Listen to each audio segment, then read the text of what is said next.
Salam əziz şagirdlər, hər birinizi salamlayıram. Bu gün sizinlə Şahin İbrahimovun Respublika Fənn müsabiqəsinə hazırlıq kitabından final tipli tapşırıqların izahını bölüşürəm. İlk suala diqqət yetirək. Hissəcik modelləri verilmişdir şəkildə və uyğunluğu müəyyən etməliyik. Saf maddələri müəyyən edin. Saf maddə ümumiyyətlə formulu olan maddələrdir. Saf maddələr həm eyni növlü molekullardan, həm də eyni növlü atomlardan təşkil olunur. A-ya diqqət yetirək. A eyni növlü atomlardan təşkil olunmuş elementdir və buna görə də saf maddədir. Məsələn, təsirsiz qazlar helium, neon, arqon eyni növlü, deməli atomlardan təşkil olunmuş elementlərdir və həm də saf maddələrdir.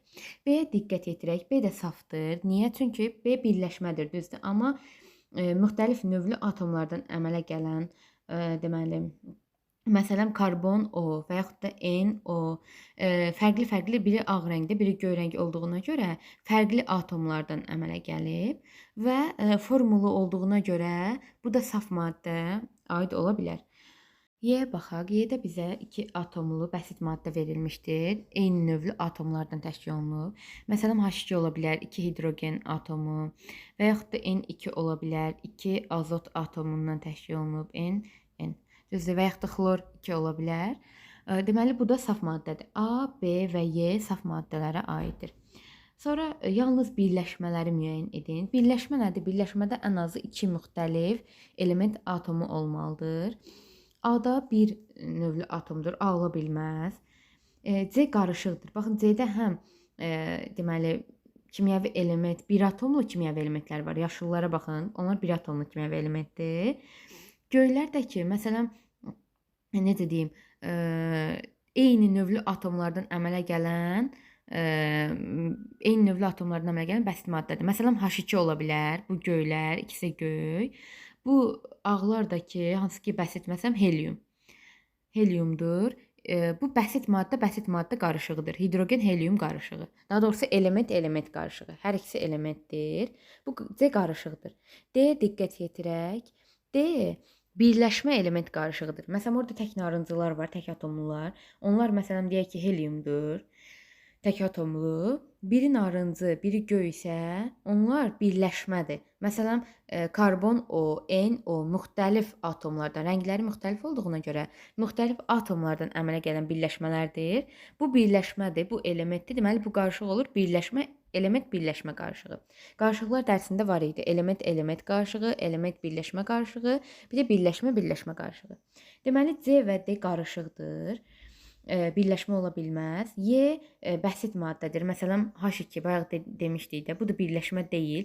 Deməli, yalnız birləşməyə aiddir B variantı. B yalnız birləşmədir, çünki müxtəlif növlü atomlardan əmələ gəlib. D diqqət edir. Qarışıqları müəyyən edin. Qarışıq C və D-dir. Bir dediyimiz kimi element qarışığı C, element birləşmə qarışığı D. Yalnız bir atomlu elementləri müəyyən edin. Bir atomlu element isə A-dır. Bir atomlu element. Y də elementdir, lakin 2 atomlu elementdir. Ona görə də deməli Y ola bilməz. Keçək növbəti ikinci sualımıza. Cədvəldəki boşluqlara uyğun sözləri müəyyən edin. Eksotermik və yaxud da endotermik. Biz bilirik ki, istilik effektinə görə reaksiyalar 2 qrupa ayrılır. Eksotermik reaksiyalar və endotermik reaksiyalar. Eksotermik reaksiyalar istiliyin ayrılması ilə gedir. Endotermik reaksiyalar isə istiliyin udulması ilə. Əksər birləşmə reaksiyaları dediyimiz kimi eksotermikdir. Əksər parçalanma reaksiyaları isə endotermikdir. Yalnız bir istisnamız var idi. İndi onun üzərində danışırıq. Azot və oksigenin reaksiyası N2 üzərinə gəlsin O2, əmələ gəlir NO, yəni azot monoksid. Reaksiyanı bərabərləşdirsək, bura 2 yaza bilərik. Sağ və sol tərəfdəki atomların sayı bərabərləşdi. Və biz dedik ki, bu birləşmə reaksiyası nədir? Bir bəsit maddə əmələ gələrsə, bu reaksiya olur birləşmə reaksiyası. Burada da bir bəsit maddə əmələ gəlib. Lakin bu reaksiya istisna reaksiya idi. Bir birləşmə reaksiyası olmasına baxmayaraq, eksotermik yox, endotermik idi. Yəni istilik udulurdu.